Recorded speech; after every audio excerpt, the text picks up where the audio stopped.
जय महाराष्ट्र मंडळी, कसे आहात सगळे? मजेत ना? आता असूकची लाडकी बहिरी अजून एका मस्त सगळ्यांना आवडणाऱ्या कुरकुरीत रेसिपी सोबत आली आहे. तर डाळ वडा कोणाला आवडत नाही राव. पण बऱ्याच जणांचा प्रश्न असा असतो की आम्ही घरी तर डाळ वडा करतो पण बाहेरच्या सारखा कुरकुरीत होत नाही, किंवा आमचं जे बॅटर आहे ते एकदम असं पातळ आणि ना त्याचा शेपच येत नाही डाळ वड्याचा.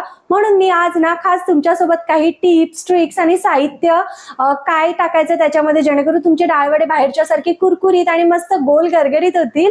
तर मग वाट कसली बघताय, चला व्हिडिओला सुरुवात करूया आणि मस्त कुरकुरीत डाळ वडे बनवूया. तर म्हणजे डाळ वडा तर घरोघरी बनवला जातो, पण बऱ्याच ताईंचा प्रश्न असा असतो की ताई आम्ही डाळ वडे तर बनवतो पण त्याचा शेप तरी बिघडतो, नाही तर पीठ तरी एकदमच पातळ होतं आणि खायला सुद्धा इतके जास्त टेस्टी नाही लागत. सो आज आपण या व्हिडिओमध्ये तेच बघणार आहोत. डाळ वडे कुरकुरीत किंवा ना त्याचा शेप असा इंटॅक्ट होण्यासाठी, किंवा आपण जे पीठ वाटतो ही डाळ ना ती मस्त अशी सुकी राहण्यासाठी काय करायचं किंवा त्याच्यामध्ये काय ऍड करायचं.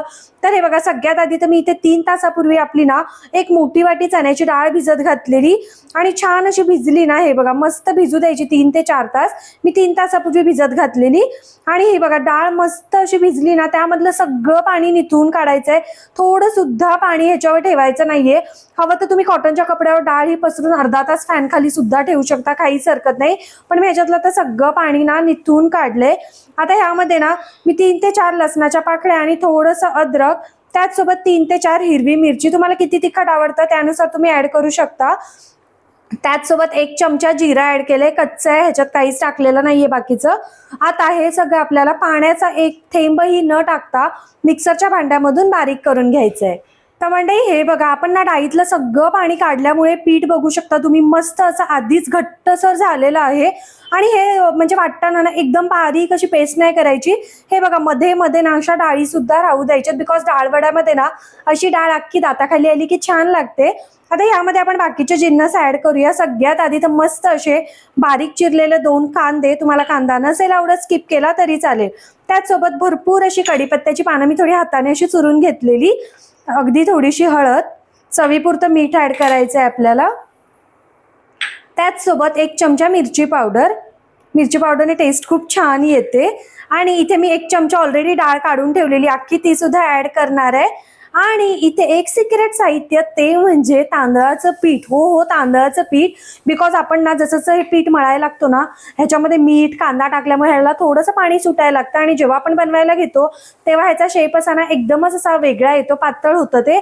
सो आता ह्यामध्ये मी इथे ना 2 मोठे चमचे तांदळाचं पीठ घेतलेलं आहे, पण एकदाच एवढं आपल्याला ऍड करायचं नाहीये. मी आधी थोडंसं ऍड करणार आहे. हे सगळं जिन्नस व्यवस्थित असे मळून घ्यायचे आणि जर गरज लागली तर ते पीठ ऍड करायचंय, नाही तर नाही टाकलं तरी चालेल.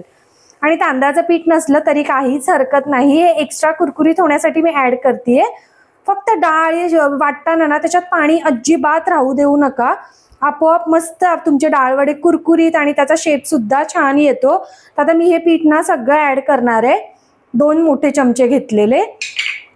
आता हे सगळं व्यवस्थित मळायचं. आणि आपण कसं भजीचं पीठ मळून ते 10 ते 15 मिनिटं बाजूला ठेवतो, तसं ह्याला जास्त वेळ ठेवायचं नाही. आता मी एक बाजूला ऑलरेडी तेल गरम करत ठेवलेलं आहे. तर हे ना असं व्यवस्थित मळलं की फक्त 5 मिनिट बाजूला ठेवायचं आणि लगेच ह्याचे वडे बनवून तळायला घ्यायचे. बिकॉज ह्याच्यात कांदा आपण मीठ टाकल्यामुळे ना ह्याला पाणी सुटण्याची शक्यता असते. हे बघा, सगळं व्यवस्थित मळलंय आणि तुम्ही याची कन्सिस्टन्सी बघू शकता. हे बघा, प्रॉपर असे डाळवडे येतात आपले, ना पातळ ना जास्त घट्ट. आणि ह्याच्यात सोडा वगैरे काहीच मी टाकत नाही. ह्या डाळवड्यात तुम्हाला टाकायचा असेल तुम्ही टाकू शकता, पण मोस्टली तरी मी नाही टाकत. आता हे पीठ आपण ना फक्त 5 मिनिटं बाजूला ठेवूया. तर हे बघा, आपण 5 मिनिटं पीठ बाजूला ठेवलेलं आणि बघू शकता ह्याला थोडं सुद्धा पाणी सुटलेलं नाहीये, जस्ट बिकॉज की आपण ह्याच्यामध्ये तांदळाचं पीठ ऍड केलं. तांदळाचं पीठ कसं सगळं पाणी ऍब्झॉर्ब करून घेतं. तर आता हे बघा, हे असे छोटे छोटे तुम्हाला ज्या आकाराचे हवेत ना, लहान मोठे तुम्ही तुमच्या हिशोबाने बनवू शकता. मस्त असा गोळा केला ना की असा हाताने चपट करायचंय. हे बघा, आणि तुम्हाला हवी असेल ना तर तुम्ही ह्याच्यामध्ये कोथिंबीर ऍड करू शकता. पण बऱ्याचदा मी जेव्हा डाळवडे घरी बनवते कोथिंबीर टाकली ना की तेलामध्ये ती करपली जाते. सो तुम्हाला कोथिंबीर आवडतच असेल ना तर तुम्ही त्याचे देठ कापून टाकू शकता, म्हणजे ते करपत पण नाही. पण मी अवॉइड करते कोथिंबीर ह्याच्यात तरी टाकणं. तुम्हाला आवडत असेल तर टाकू शकता. आणि हे बघा, शेप बघू शकता डाळवड्याचा किती परफेक्ट आलाय, एकदमच मस्त. जर तुम्हाला खूपच पातळ हवे असतील ना असे हाताने प्रेस करा, अजून जाड हवे असतील तर अजून जाड करा. आणि केले ना हे अशा बाजूने प्रेस करायचे म्हणजे शेप छान येतो. हे बघा, पण असं काही नसतं हा, डाळवडे गोलच हवे, असेच हवे, ओबडधोबड असले ना तरी छानच लागतात ते. हे बघा, आधी हाताने असं करून घ्यायचंय आपल्याला आणि मग चपटं करायचंय आणि मग थोड्याशा अशा कडा दाबून घ्यायच्या म्हणजे तेलात फुटत नाही वडा. हे बघा, बाकीचे पण आपण असेच बनवून घेऊया. ते हे बघा, मस्त असे सगळे आपले डाळवडे रेडी आहेत आणि तेल सुद्धा मस्त तापलेलं आहे. आता ह्याला तळायला घेऊया. आता तेल ना छान असं आधी कडकडून तापवून घ्यायचं आणि आता हाय फ्लेमवरच हळूहळू ना हे डाळवडे आपल्याला सोडून घ्यायचे. आणि कधीही कोणताही पदार्थ, भजी म्हणा, कोणत्याही प्रकारचा वडा म्हणा, टाकल्या टाकल्या त्याला 1 मिनिट ना हाय फ्लेमवरच ठेवायचं आणि हलवायचं सुद्धा नाही 1 मिनिट. मग 1 मिनिट झाला ना तुम्ही मीडियम फ्लेम करून कुरकुरीत होईपर्यंत तळून घ्यायचंय. बिकॉज आता हे गरम गरम आपण टाकतो, त्याच्यात लगेच कलथा लावला ना त्याचा शेप पूर्ण बिघडतो. त्यामुळे 1 मिनिट अजिबात कलथा लावायचा नाही ह्याला. हे बघा, 1 मिनिट झाला ना, आता आपली जी फ्लेम आहे ना ती पहिले तर मीडियम करून घ्यायची आपल्याला. आणि बघू शकता डाळवड्याने आपला शेप कसा परफेक्ट पकडलाय, मस्तच. आता मीडियम फ्लेम करून छान यांना अलटी पलटी करत ना अगदी कुरकुरीत होईपर्यंत तळून घ्यायचे. तर मंडळी, मस्त असे आपले डाळवडे ना बाहेरून तर कुरकुरीत झाले, तर बघू शकता कलर किती सुरेख आलाय. त्याचप्रमाणे आतून सुद्धा अगदी छान तळले जातात. आणि डाळवडे कधीच ना हाय फ्लेमवर तळायचे नाही, बिकॉज बाहेरची लेअर पटकन करपली जाते आणि आतमध्ये डाळवडे कच्चे राहतात.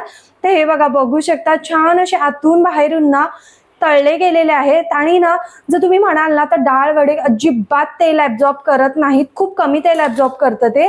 हे बघा, सगळे छान तळलेले आहेत. बाकीचे सुद्धा आपण पटापट असेच तळून सर्विंग प्लेटमध्ये काढून घेऊया. तर मंडळी, अगदी कमी वेळात आणि कमी साहित्यात मस्त अगदी बाहेरच्या सारखे आपले डाळवडे तयार आहेत. आणि बघू शकता कलर इतका सुरेख आलाय, त्याचसोबत शेप बघा मस्त असा गोल गरगरीत आणि कुरकुरीत ते इतके झालेत ना. थांबा मी तुम्हाला आवाज दाखवते हा. हे बघा, मस्त झालेत एकदम. एक तोडून सुद्धा बघूया आपण. हे बघा, कुठेच ओलावा तुम्हाला जाणवणार नाही आणि इतके कुरकुरीत झालेत ना. मस्त असे बाहेरून तळलेत, आतून सुद्धा प्रॉपरली तळलेत. तुम्हाला कोथिंबीर टाकायची असेल कोथिंबीर टाकू शकता. हिरव्या लाल कोणत्याही चटणी सोबत खा, मस्त लागतात. सो एकदा ह्या पद्धतीने बनवून बघा आणि व्हिडिओ आवडला तर लाईक करा, चॅनलला सबस्क्राईब करा.